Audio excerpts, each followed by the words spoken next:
Dit programma wordt mede mogelijk gemaakt door ABN AMRO.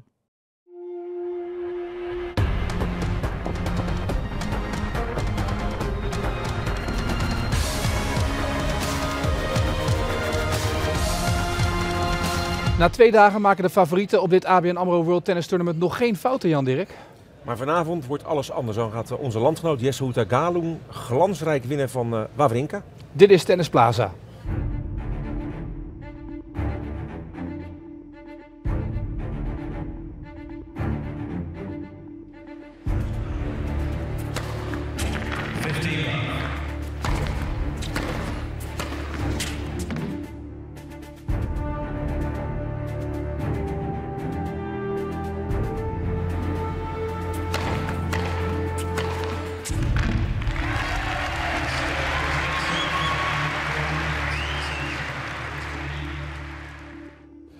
Welkom bij Tennis Plaza. We zijn er weer op het ABN AMRO World Tennis Tournament. Dag 3. Elke dag zijn we er na het nieuws en het weer op TV Rijnmond te zien. Dan praten we met mensen die vandaag gespeeld hebben of die gespeeld hebben op dit toernooi. Vandaag de gasten nummer 19 momenteel van de wereld, Gilles Simon. Welkom. En onze eigen Jan-Dirk Stoute. Hoeveelste ABN AMRO toernooi is het voor jou eigenlijk? Ik heb er zeker 20 meegemaakt als verslaggever. En ik blijf dit de mooiste werkweek van het jaar vinden, in alle opzichten. He's seen 20 of these tournaments over the past year, so he must have seen you a lot of times. Gilles Simon. Of course, the French always play very well in this tournament. I remember Pioline and SQD, they won the tournament. Yeah, Lyodra also won, yeah, 2008. Yeah. So what is that? Why is it that the French are so good at this tournament?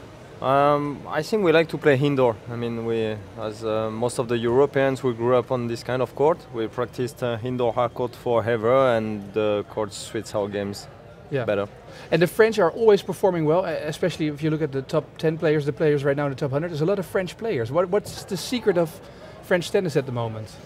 I think the federation is doing a good job, taking a lot of kids. We have a nice structure to practice also, so we are a bit lucky. We are having a slam also. It helps to organize a lot of things in France, but we have this. We have this tournament in Holland. We only have 2 players that are in the top 100 or close to that. Yeah. No, I think it was. It's a nice school, the French school. It's a nice school to learn tennis. We have a lot of good players. Then after, it's up to us how far we can go. And unfortunately, it's a long time also we didn't win a slam. But it's true that we.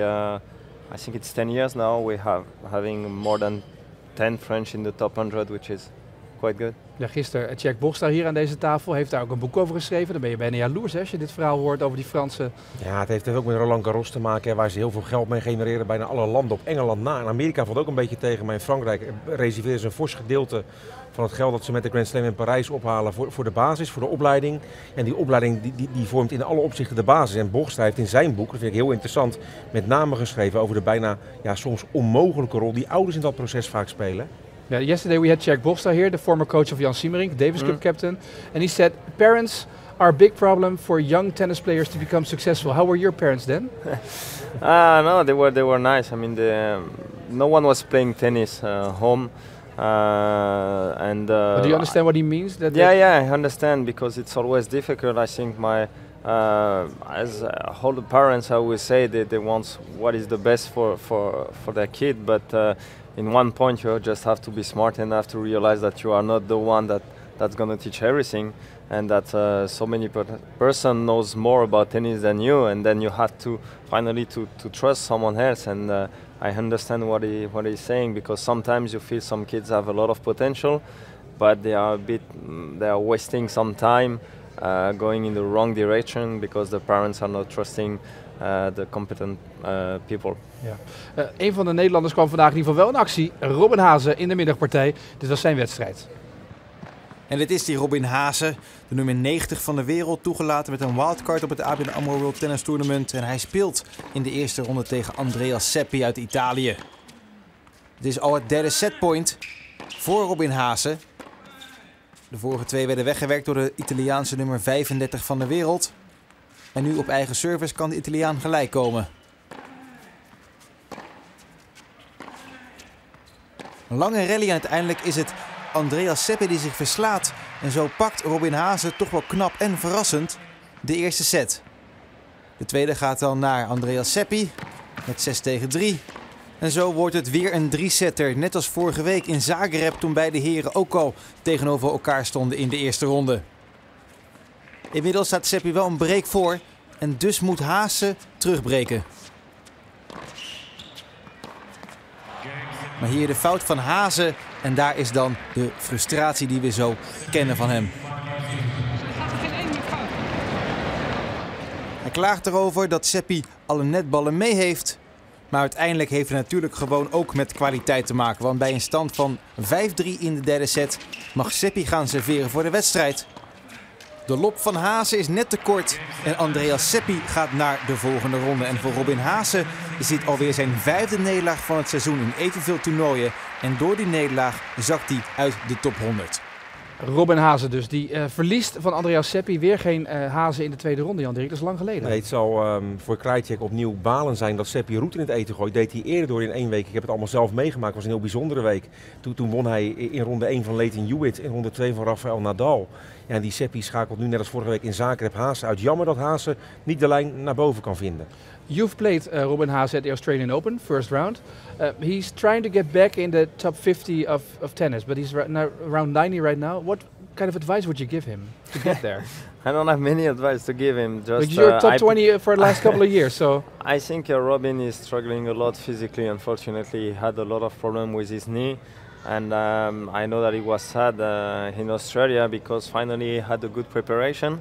I mean, he told me it was one of the best he ever had, and unfortunately, he got sick. No, he got sick just before for the 2 weeks before the tournament, and when he has to. Told me when I have to play you, I know it's going to be long. I know it's going to be a tough match, and he couldn't spend more than 1 hour on the practice court for the last 2 weeks before the tournament. It's really not the best way to prepare a slam, and I could really feel that he was really not at his best. But one more time, if he really made a good preparation, and he had no problem with the knee, that's what he told me also, then maybe top 50. The work, but it's gonna work. It's gonna be better. I had the same last year. I was practicing like hell for November, December. I was ready, and I just twisted my ankle before Australian Open, and you feel, oh, that's bad luck. I worked so hard. I wanted to see the result, and unfortunately, I had an injury. For him, it's a bit the same. If he worked hard, he's going to play well. But Mr. Consistent is over here, right? Because that's your nickname. You always make 3rd, 4th round at the Grand Slams. Yeah. You always win some tournaments during a year. I try my best. Is that the trick to become top 20? Always be there? No, I mean, as every player, I have higher goals than this. You cannot just aim to be top 20 when you finish. But you're 30 and still top 20. There's a lot of young stars coming and going. Yeah, but that's not my goal to be top 20. I want to win something big. I was close last year to win Southern and Shanghai, and the final against Roger, I had like a real chance to win it. And that's why I'm playing tennis. I just want to be better. I just don't want to be the same. I just don't want to finish 1 more year in the top 20. Then maybe when I will be over and I will retire and I will say, okay, I handed like 6, 7 times, 8 times in top 20. That was good. But right now it's not a goal for sure. Kan hij winnen dit toernooi? Ja, natuurlijk is er een aantal uitgesproken favorieten. Maar we hebben wel vaker in de historie gezien dat sommige tennissers, we hebben Lodra al genoemd, toch tamelijk onverwachts de zege, de macht grijpen op zondag. En waarom niet? We hebben mooie Franse winnaars gehad in het verleden. Goed, we gaan eens kijken naar een andere man die wel wordt gezien als een soort favoriet. Dimitrov. Het is vandaag Kids Day hier in Ahoy. Maar gisteren was voor hem al Kids Day, want 50 kinderen konden hem ontmoeten in Rotterdam-Prinsenland. Prominent is hij aanwezig bij een tenniswinkel aan de Jacques Dutillweg. De Bulgaar Grigor Dimitrov, nummer 11 van de wereld en de jongste speler uit de top 30. Zowel de aanwezige kinderen en ouders als Dimitrov zelf kijken hun ogen uit. Looks great, huh? Yeah, great space. Yeah. Very nice. I like it. Ontspannen slaat hij een balletje op een manier die we wel vaker gezien hebben bij Dimitrov.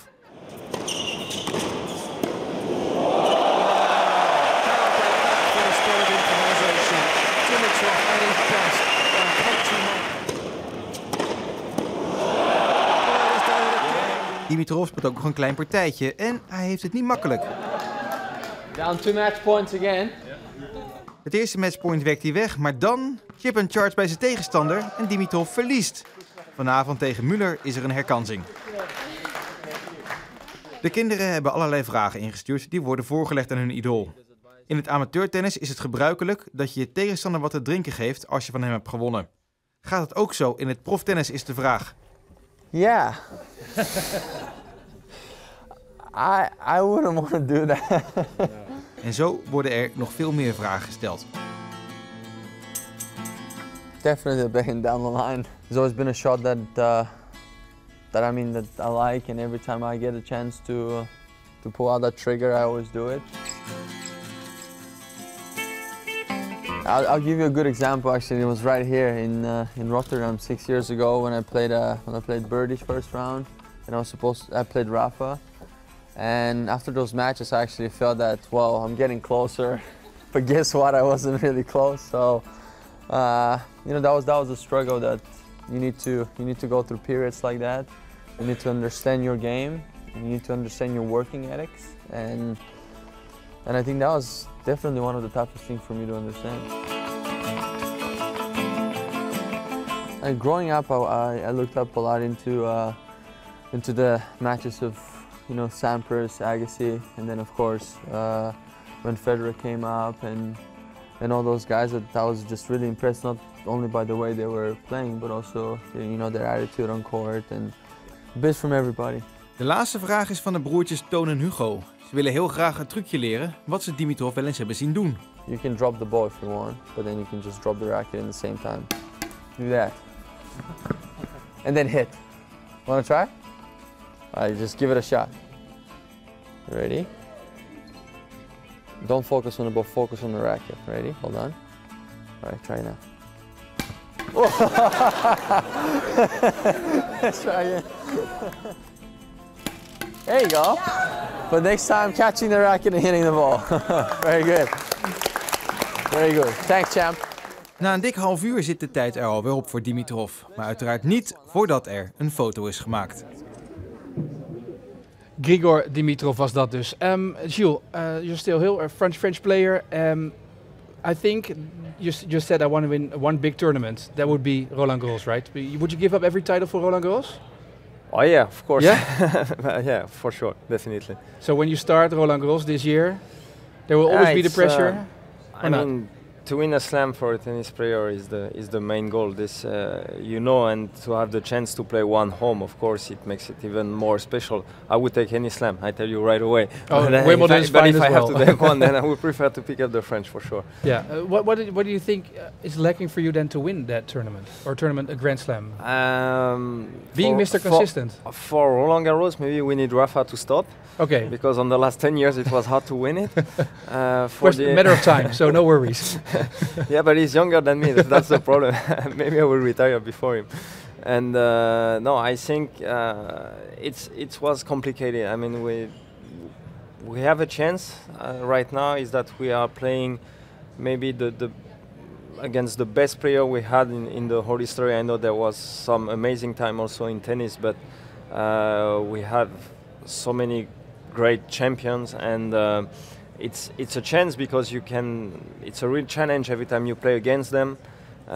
Beating one of them every time you feel like you won a slam already because it's so difficult.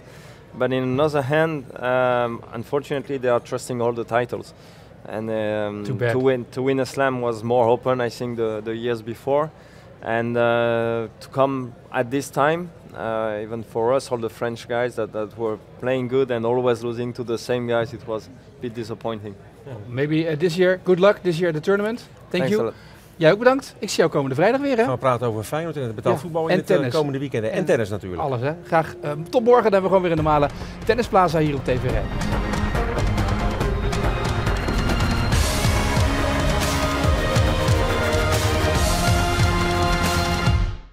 Dit programma werd mede mogelijk gemaakt door ABN AMRO.